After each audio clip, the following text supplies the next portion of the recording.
ጤና ይስጥልን። ምሳሌ ቀጣይ ክፍል። ሉላ ዛሬም ጠበቃው አልለቀቃትም። ዛሬም እየደወለላት ይገኛል። ሉላ በጣም ግራ ገብቷታል። ደስተኛም አይደለችም። ሞገስም በየጊዜው ይጠይቃታል። ሉላዬ ምን ሆነሽ ነው? ያልፍልናል። ትንሽ ጊዜ ናት የቀረችን። ፊትሽ ተቀያይሯል። ምን ሆነሽ ነው እያለ ይጠይቃታል። ሉላ ግን የጨነቃት አሳቢ የሆነባት ሌላ ነገር አለ። እሱም የጠበቃው ነገር። ታዲያ ሉላ በስተመጨረሻም አማራጭ ወስዳለች፣ ግድ ሲሆንባት። ነገር ግን ራሷን አሳልፋ መስጠት መቼም ቢሆን አትፈልግም። ከዳጣ ጋርም ባለፈው ተነጋግራ እንደነበር ሁላችንም እናስታውሳለን። ዳጣም ዘዴ መላ ሰጥታት ነበር።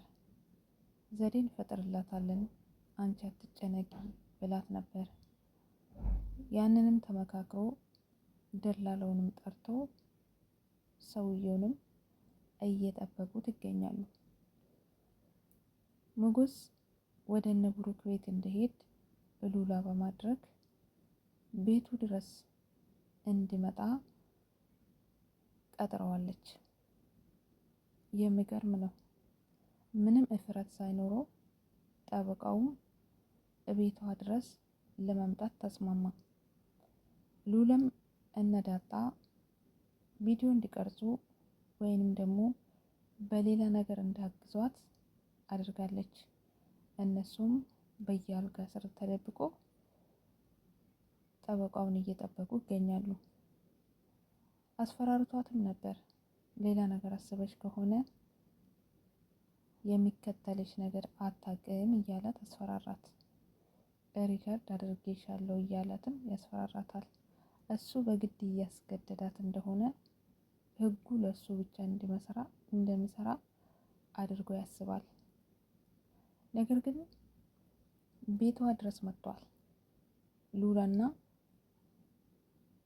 ደላላው ቤቷ የሉላ ቤት ውስጥ ይገኛሉ።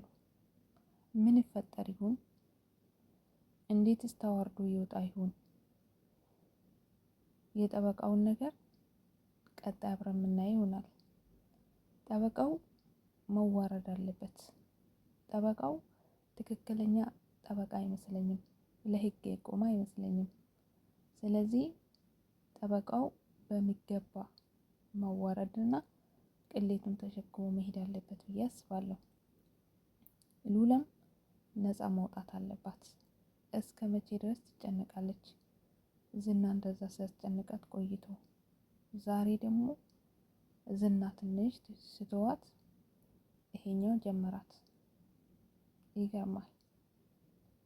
ሞገስ ከብሩክ ጋር እንደታረቀና ይቅርታ እንደተጠያየቁ ባለፈው ላይ አይተናል። ፍቅራቸው እየቀጠለ ነው።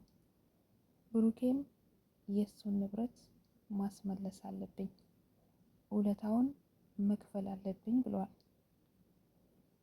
ድኖ ከተነሳ በኋላ ብሩኬን ሞገስን ለማገዝ ለራሱ ቃል ገብቷል። ቅድስትም እያስታመመችው ትገኛለች። ማህሌት በድጋሚ ወደ ብሩክ ህይወት ገብታ ለመበጥበጥ እያሰበች ነው። ነገር ግን ዛሬም አልተሳካላትም። መርዞ ደላለው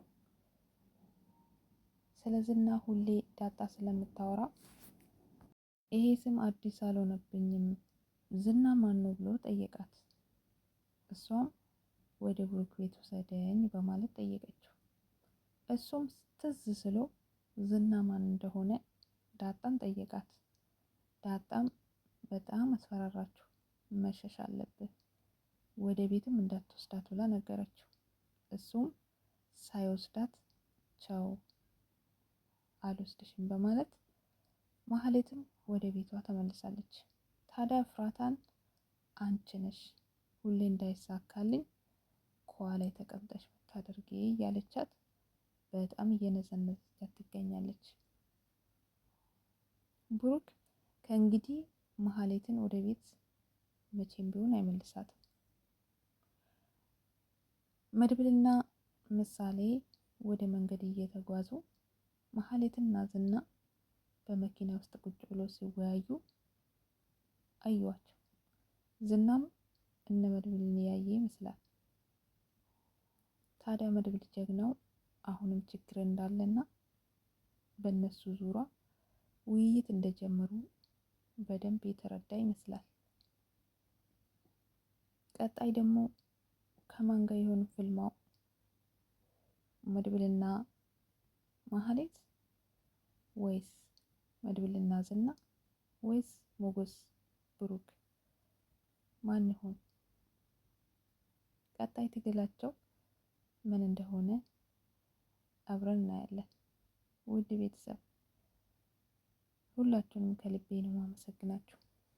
ደራቱንም ላይክ እያደረጋችሁ ሰብ እያደረጋችሁ ቤተሰብ እየሆናችሁ ተመልከቱ። እንደኔ መልካም ቆይታ ይሁንላችሁ እስከምንገናኝ ድረስ